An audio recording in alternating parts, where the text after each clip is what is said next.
सलाम, नमस्ते, सत श्री अकाल। दोस्तों, आप देख सकते हैं कि कितनी तेज़ धूप है और इस धूप में मैं आई हूँ वीडियो शूट करने। आप लोग की वजह से मैं ये सब कुछ सहती हूँ, क्योंकि मुझे पता है कि एक दिन आप ही लोग मुझे आगे लेके जाएंगे। आप मेरी फैमिली हैं, आपको मैं अपना फैमिली मानती हूँ। तो आप लोग मेरे वीडियो को लाइक कीजिए, मेरे चैनल को सब्सक्राइब कीजिए, मुझे आप आगे बढ़ाइए। मैं आप लोगों को गाना सुनाती हूँ। दोस्तों, आँख के आंसू सूखल जे कर करे में इंतजार, उन्हीं खातिर कैले बानी सुर हो शौख सिंगार।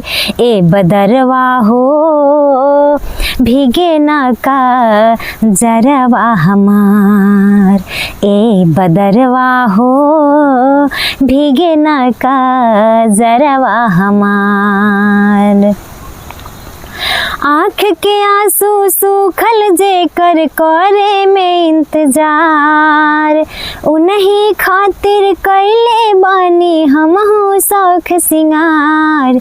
ए बदरवा हो भीगे ना का जरवा हमार, ए बदरवा हो भीगे ना का जरवा हमार।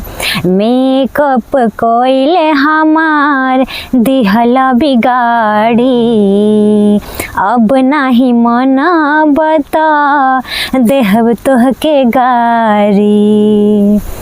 मेकअप कोइले हमार दिहला बिगाड़ी, अब नाही मना बता देहब तोहके गारी।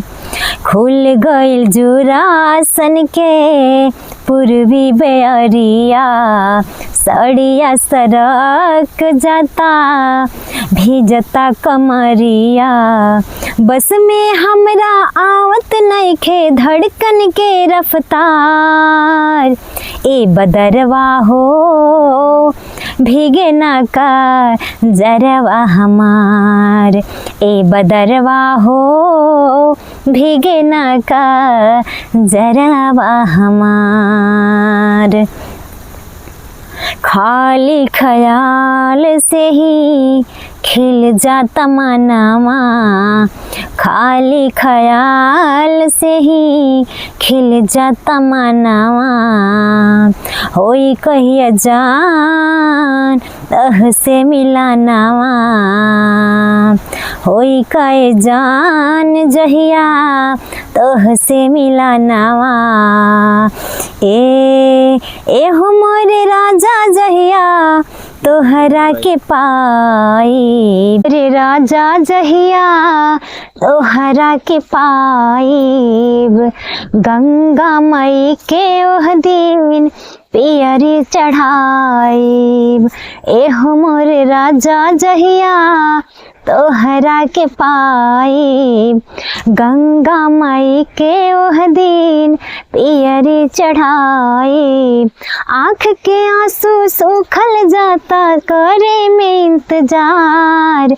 ए बदरवा हो भीगे ना का जरवा हमार, ए बदरवा हो भीगे ना का जरवा हमार।